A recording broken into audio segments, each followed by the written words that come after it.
Assalamualaikum warahmatullahi wabarakatuh.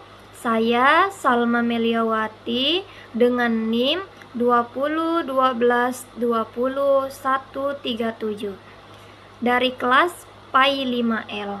Video ini saya buat untuk memenuhi tugas mata kuliah profesi keguruan yang diampuh oleh Ibu Hasira MPD.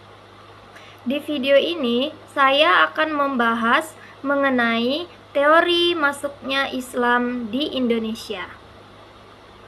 Assalamualaikum warahmatullahi wabarakatuh. Gimana kabarnya hari ini? Semoga selalu dalam keadaan sehat ya. Minggu lalu kita sudah membahas mengenai Islam di Mekah. Itu dibawa oleh Rasulullah melalui dua metode. Yang pertama ada secara sembunyi-sembunyi, dan yang kedua ada terang-terangan. Lalu kita akan membahas hari ini mengenai Islam di Indonesia.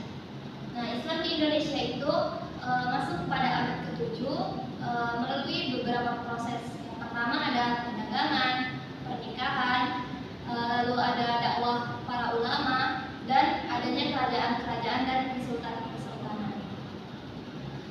Nah, lalu ada beberapa teori mengenai masuknya Islam di Indonesia. Yang pertama ada teori Gujarat, ada teori Arab, ada teori Persia, dan ada teori Cina. Kita akan membahas beberapa teori tersebut.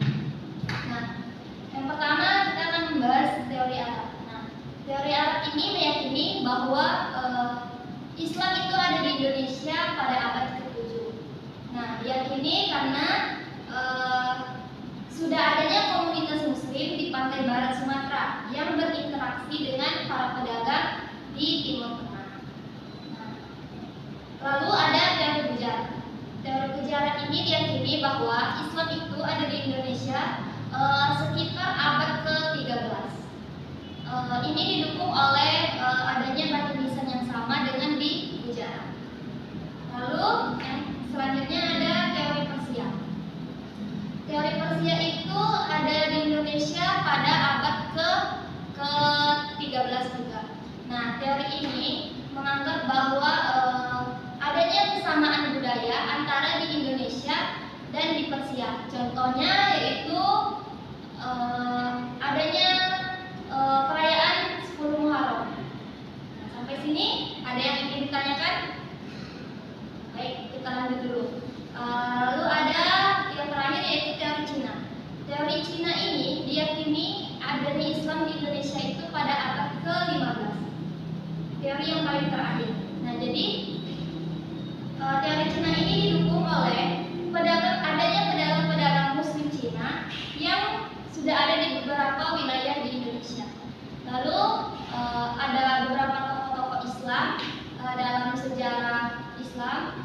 Yang pertama dimulai dari Rasulullah, lalu ada Khulafaur Rasyidin. Ada yang masih ingat Khulafaur Rasyidin? Siapa saja? Baik, Khulafaur Rasyidin ada yang pertama itu Abu Bakar, lalu ada Umar bin Khattab, terus Utsman bin Affan, dan yang terakhir ada Ali bin Abi Thalib.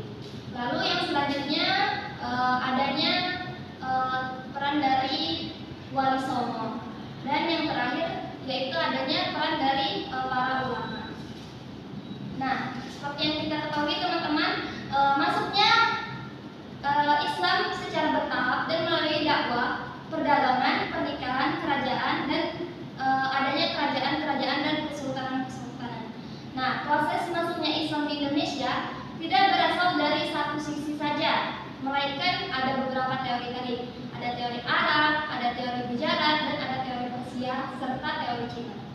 Nah, mungkin sampai situ dulu penjelasan dari Ibu. Ada yang ingin ditanyakan?